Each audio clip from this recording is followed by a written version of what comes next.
IMF এর পর্যালোচনায় pay স্কেলের প্রথম ধাপের আংশিক তালিকা প্রকাশ। নতুন ফিক্সেশনে কর্মচারীদের বেসিক 21,000 টাকা বৃদ্ধি করা হলো। আপনারা অবশ্যই চ্যানেলটি সাবস্ক্রাইব করে ভিডিওটি কন্টিনিউ করুন। শেষ পর্যন্ত আইএমএফ এর পর্যালোচনায় নবম জাতীয় বেতন স্কেল চূড়ান্তভাবে কার্যকর গৃহীত হলো। আইএমএফ এর বেতন বৃদ্ধির জন্য যথেষ্ট পরিমাণ ঋণ দেওয়ার শর্ত সাপেক্ষে পে স্কেলের বিষয়গুলো পর্যালোচনা করার সিদ্ধান্ত নিয়েছেন। এই সিদ্ধান্ত মোতাবেক আজ দ্বিতীয়বারের মতো আইএমএফ এর সদস্যরা অর্থ মন্ত্রণালয় কর্তৃপক্ষ ও সচিবদের সঙ্গে বৈঠকে আবদ্ধ হয়। এই বৈঠকে তারা বিভিন্ন বিষয়াদি সম্পর্কে গুরুত্বপূর্ণ আলোচনা করেন। আলোচনায় উঠে আসে কর্মচারীদের সকল দাবি দেওয়া এবং প্রথম ধাপে কোন কোন বিষয়গুলো বাস্তবায়ন করা প্রয়োজন।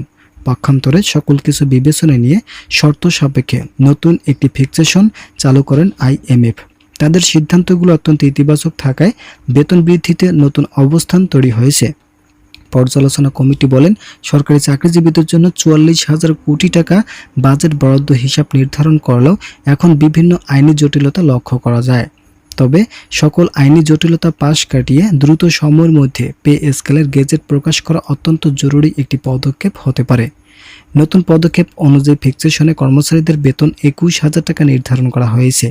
এটা প্রাথমিক দিক থেকেই নির্ধারিত ছিল, তবে বিভিন্ন সময় বিভিন্ন জটিলতা লক্ষ্য করায় কিছুটা সময় বিলম্ব হলেও এখন থেকে 1 জুলাই সরকারি চাকরিজীবীরা নবম জাতীয় বেতনের আওতায় সকল ধরনের সুযোগ সুবিধা পেতে যাচ্ছেন। তবে গেজেট প্রকাশ করা হবে আগামী 1 আগস্ট 2026 তারিখে। আপনারা যারা এখনও চ্যানেলটি সাবস্ক্রাইব করেনি তারা অবশ্যই চ্যানেলটি সাবস্ক্রাইব করে ভিডিওটি কন্টিনিউ করুন। আন্তর্জাতিক মুদ্রা তহবিল বা আইএমএফ দীর্ঘদিনের আলোচনা ও পর্যালোচনার পর অবশেষে বাংলাদেশের সরকারি চাকরিজীবীদের জন্য সুখবর নিয়ে এসেছে নতুন বেতন কাঠামো। দীর্ঘ প্রতীক্ষার অবসান ঘটিয়ে সরকারি কর্মচারীদের বেতন স্কেলের প্রথম ধাপে আংশিক তালিকা প্রকাশ করা হয়েছে। আইএমএফ এর শর্তাবলী এবং অর্থনৈতিক বাস্তবতার সাথে সামঞ্জস্য রেখে এই নতুন ফিক্সেশন চূড়ান্ত করা হয়েছে, যা দেশের প্রশাসনিক ব্যবস্থায় এক নতুন গতির সঞ্চার করবে। নতুন এই বেতন কাঠামোতে সরকারি চাকরিজীবীদের বেসিক বা মূল বেতনে বড় ধরনের পরিবর্তন আনা হয়েছে। সর্বশেষ ফিক্সেশন অনুযায়ী কর্মচারীদের মূল বেতনে 21,000 টাকা পর্যন্ত বৃদ্ধি করা হয়েছে।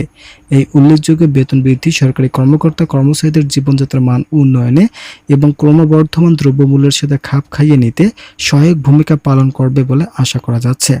বেতন বৃদ্ধির এই প্রক্রিয়াটি বাস্তবায়নের জন্য একটি সুনির্দিষ্ট সময়সীমা নির্ধারণ করেছে অর্থ মন্ত্রণালয়।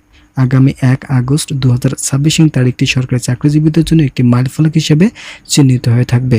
এই দিনেই নতুন বেতন কাঠামো ও বেতন বৃদ্ধির চূড়ান্ত গেজেট প্রকাশিত হবে, যার মাধ্যমে আইনি ও দাপ্তরিক সকল আনুষ্ঠানিকতা সম্পন্ন হবে।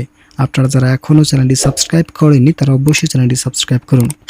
1 আগস্টের গেজেট প্রকাশের পর থেকেই সরকারি চাকরিজীবীরা নতুন এই বর্ধিত বেতনের আওতায় যাবতীয় সুযোগ সুবিধা পাওয়া শুরু করবেন।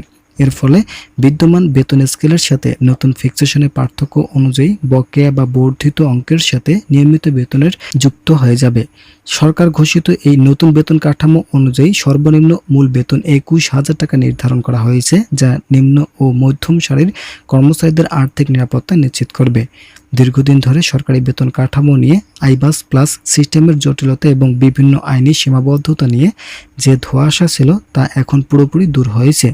প্রযুক্তিগত সব ত্রুটি সংশোধনের পর নতুন বেতন কাঠামো বাস্তবায়নের উপযোগী করে তোলা হয়েছে। আইএমএফ এর পরামর্শ এবং অর্থ মন্ত্রণালয়ের সমন্বিত পদক্ষেপে আইনি জটিলতার অবসান ঘটায়। এখন থেকে নির্বিচ্ছিন্নভাবে সব ধরনের সুযোগ সুবিধা গ্রহণ করতে পারবেন সরকারি চাকরিজীবীরা। পরিশেষে আইএমএফ এর সদস্যদের দীর্ঘ আলোচনার প্রেক্ষিতে যে ইতিবাচক সিদ্ধান্ত এসেছে তা বাংলাদেশের সরকারি খাতে কর্মরত বিশাল জনগোষ্ঠীর জন্য অত্যন্ত আবশ্যক। সব ধরনের সংশয় কাটিয়ে সরকারি চাকরিজীবীদের দীর্ঘদিনের প্রত্যাশিত এই বেতন বৃদ্ধি বাস্তবায়নের পথে।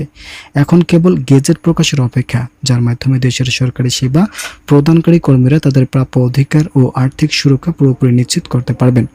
মোট কথা, সরকারি চাকরিজীবীদের জন্য নতুন যে সিদ্ধান্ত নেওয়া হয়েছে সেখানে আইবাস প্লাসের সমস্যাগুলো সমাধান করা হয়েছে। এছাড়া সর্বনিম্ন বেসিক 21,000 টাকা নির্ধারণ করা হয়েছে।